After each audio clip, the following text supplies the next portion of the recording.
Bismillahirrahmanirrahim. Assalamualaikum warahmatullahi wabarakatuh. Alhamdulillah, alhamdulillahi rabbil alamin. Wassalatu wassalamu ala asyrafil anbiya wal mursalin wa sayyidina Muhammadin wa ala alihi wa sahbihi ajmain. Amma ba'd. Marilah kita panjatkan puja dan puji syukur atas rahmat dan nikmat Allah SWT yang terberikan kepada kita. Dan tak lupa juga kita memberikan salat dan salam kepada baginda Nabi Muhammad SAW. Para hadirin dan hadirah yang dirahmati oleh Allah SWT. Ada sebuah hadis dari Abu Hurairah. Dia berkata, seorang madui berdatangi Rasulullah SAW. Ya Rasulullah, wahai Rasulullah, dullani ala amalin, beritahukanlah aku sebuah amalan. Iza amiltu, yang jika aku lakukan, dakhaltu jannah, maka aku akan masuk surga. Maka Rasulullah SAW bersabda, kamu beribadah kepada Allah tanpa junjungannya, kamu mendirikan salat, menunaikan zakat, dan berpuasa pada bulan Ramadan. Maka orang Badui pun itu berkata, wallahi, demi Allah, aku tidak akan mengurangi dari harta tersebut. Maka pergilah orang Badui pun.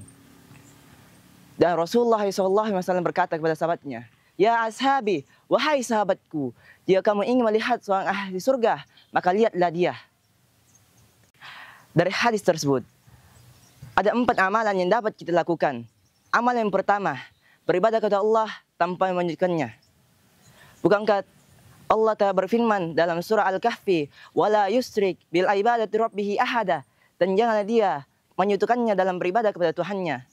Kita sebagai seorang muslim diwajibkan bagi kita untuk beribadah kepada Allah SWT dan tidak ada selainnya dan tidak ada sekutu baginya. Bukankah kita telah bersaksi, asyhadu an la ilaha illallah, saya bersaksi tiada Tuhan selain Allah, wahdahu la syarikalah, dan tiada sekutu baginya. Amalan yang kedua yang dapat memasukkan kita ke dalam surganya Allah SWT adalah mendirikan salat. Bukankah Allah telah berfirman dalam Al-Quran, wa aqimus shalah, dirikanlah salat. Tapi masih banyak golongan-golongan manusia yang tidak ingin melakukan salat. Bukankah telah dikatakan, as-salatu imanuddin, salat itu tiang agama. Jika salat itu tidak dijaga, maka tiang tersebut akan runtuh. Tapi jika salat kita jaga dengan baik, maka tiang tersebut akan berdiri kokoh dan tidak akan runtuh.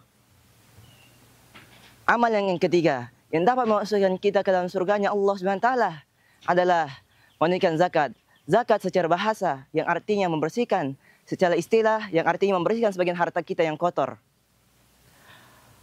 Bukankah Allah telah berfirman, wa atuz zakah, tunaikanlah zakat, tapi masih banyak golongan manusia yang tidak menunaikan zakat.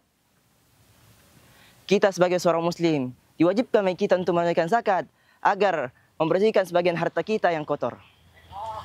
Amalan yang keempat yang dapat memasukkan kita ke dalam surganya Allah SWT adalah berpuasa pada bulan Ramadan.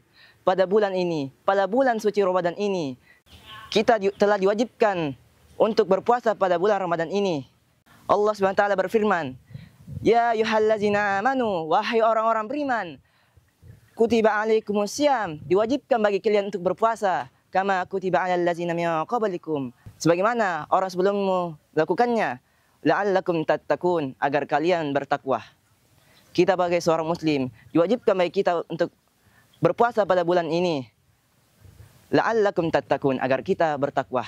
Bukankah Allah telah berfirman, wa jannati was samawati wal ard, surga itu sebesar langit dan bumi, uiddat lil muttaqin, dijanjikan untuk orang-orang bertakwa.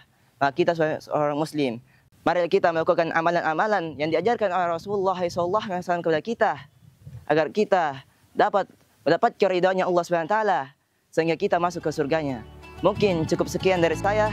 Wabillahi taufiq wal hidayah. Wassalamualaikum warahmatullahi wabarakatuh.